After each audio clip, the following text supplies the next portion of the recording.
Use a move-in checklist to keep track of the ongoing condition of the apartment. This checklist documents the condition of your apartment at the time tenants move in and holds them accountable for damages they cause during their tenancy. You'll review the checklist when tenants move in and again when they move out to find out if there's damage beyond what the law requires, which is normal wear and tear. One of the tenant's responsibilities involves Minnesota's security deposit law.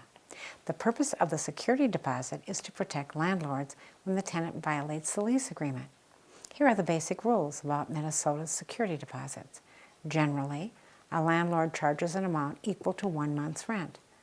Some may charge a first and last month's rent if there is a perceived risk of non-payment, but an unusually high deposit may discourage renters.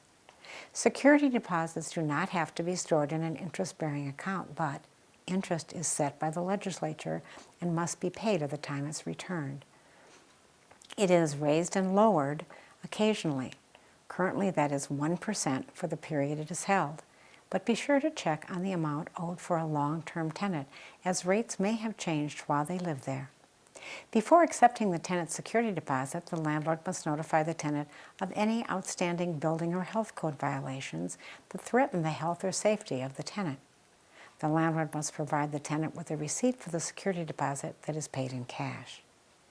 The tenant's security deposit can be kept for the following reasons: to cover any unpaid rent, to pay for damages caused by the tenant in excess of that normal wear and tear, and for other breaches of the lease agreement.